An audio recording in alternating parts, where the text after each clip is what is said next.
नमस्कार, मैं Mohan Dubey. VSRS news में आप सभी का स्वागत है।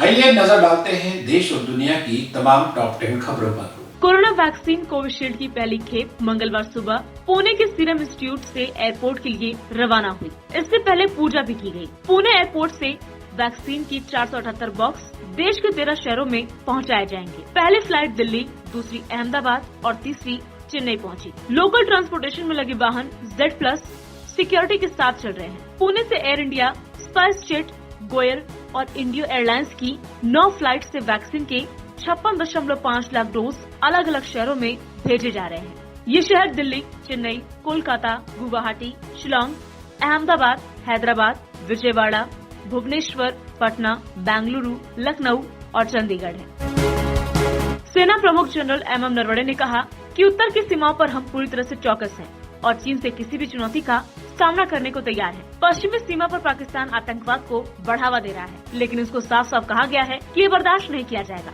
सेना प्रमुख ने कहा कि लद्दाख में टकराव के मोर्चों पर हालात नहीं बदले हैं। सरकार का साफ साफ निर्देश है कि हम मोर्चों पर डटे रहें, चाहे सर्दी हो या गर्मी। बातचीत से समाधान निकालने की कोशिश होगी, लेकिन समाधान आपसी सुरक्षा के आधार पर ही होगा। समाधान नहीं निकला तो उसके लिए भी तैयार है। चीन के मूवमेंट पर हम लगातार नजर बनाए हुए हैं, लेकिन उन्हें फर्स्ट मूवर एडवांटेज था। पहले आने वाले को ये फायदा हमेशा होता है।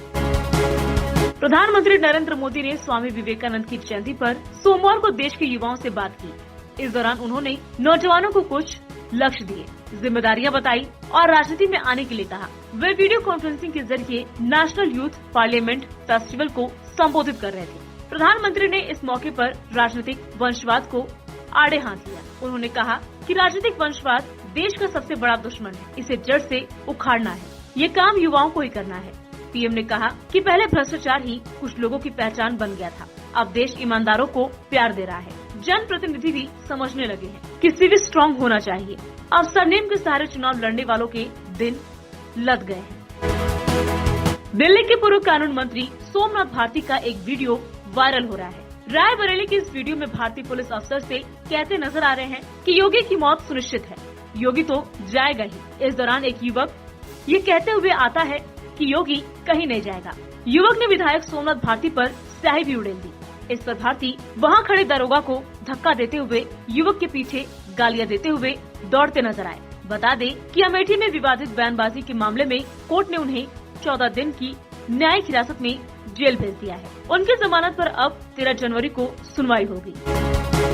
बिहार सरकार और खासकर CM नीतीश कुमार की महत्वाकांक्षी 7 निश्चय योजना के तहत हर घर नल जल योजना की क्वालिटी पर फिर से सवाल उठ गए हैं। ताज़ा मामला पटना से सटे दुल्हिन बाजार प्रखंड का है। यहाँ काप पंचायत के वार्ड संख्या 5 की नल जल योजना की टंकी में पानी भरते ही नव निर्मित जल मीनार जमीन पर आ गिरा। वार्ड वासियों के अनुसार इस जल मीनार का निर्माण कार्य कुछ ही दिन पहले पूरा हुआ था। सोमवार को जलापूर्ति के लिए जैसे ही टंकी में पानी भरा गया, यह भर कर जमीन पर आ गिरा। जिस समय जल मीनार जमींदोज हुआ, उसके कुछ ही देर पहले यहाँ गांव के छोटे छोटे बच्चे खेल रहे थे। गनीमत है कि इस हादसे में कोई घायल नहीं हुआ। अयोध्या में श्री राम जन्मभूमि विवाद सुलझने के बाद अब मथुरा में श्री कृष्ण जन्मभूमि का भी मामला कोर्ट में है। आज इस प्रकरण में मथुरा के जिला जज यशवंत मिश्रा की अदालत में सुनवाई होनी थी, लेकिन एक अधिवक्ता के निधन के चलते सुनवाई टल गई। 7 जनवरी को अदालत ने प्रतिवादी शादी ईदगाह प्रबंधन समिति की दलील और आपत्ति पर 1 घंटे की बहस के बाद फैसला देने के लिए 11 जनवरी की तारीख तय की थी। श्री कृष्ण विराजमान ने शाही ईदगाह को हटाकर उसकी भूमि श्री कृष्ण जन्मभूमि को सौंपने की मांग करते हुए याचिका दाखिल की थी। शाही ईदगाह की याचिका को गलत बताया था। वादियों का दावा है कि ईदगाह मस्जिद श्री कृष्ण जन्मभूमि पर बनी है। महाराष्ट्र के पुणे में दिल्ली की निर्भया जैसा मामला सामने आया है। यहाँ एक चलती प्राइवेट बस में 21 साल की युवती के साथ रेप किया गया।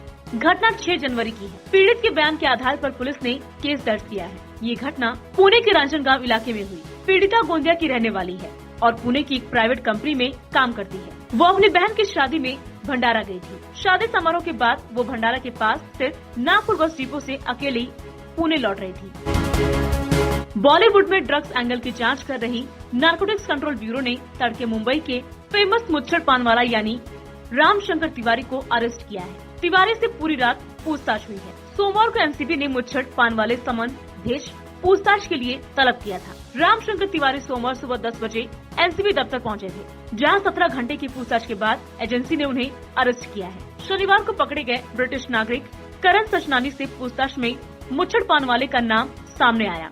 एनसीबी सूत्रों के मुताबिक मुच्छड़ पानवाला भी सचनानी के ग्राहकों में शामिल था। महाराष्ट्र में बर्ड फ्लू का खतरा लगातार बढ़ता ही जा रहा है। राज्य के परभणी जिले में मुर्गियों की मौत की खबरें लगातार सामने आ रही हैं, जिसकी वजह से प्रशासन में हड़कंप मचा हुआ है। पशु संवर्धन मंत्री सुनील केदार ने बताया कि बर्ड फ्लू के खतरे को देखते हुए 80,000 मुर्गियों को मौत के घाट उतारा जाएगा। इन मुर्गियों को 5 फुट गहरे गड्ढे में केमिकल डालकर दफनाया जाएगा। उन्होंने बताया कि राज्य के नागपुर, लातूर, अमरावती, परभणी, नासिक और ठाणे जैसे शहर पर बर्ड फ्लू का खतरा छाया हुआ है। उन्होंने बताया कि परभणी शहर की 80,000 मुर्गियों को मारा जाएगा।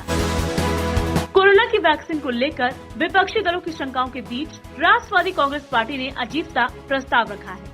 एनसीपी के मंत्री नवाब मलिक कहा कि प्रस्तावित कोरोना वैक्सीन कैंपेन को लेकर अगर लोगों के मन में संदेह है तो इन चिंताओं को दूर करने के लिए प्रधानमंत्री को खुद को सबसे पहले वैक्सीन लगवाना चाहिए। लोगों के मन में कहीं न कहीं भरोसा पैदा करने की जरूरत है, इसलिए प्रधानमंत्री को खुद टीका लगवाकर अभियान की शुरुआत करनी चाहिए। उन्होंने कहा कि इससे लोगों के मन से शंका दूर करने में मदद मिलेगी।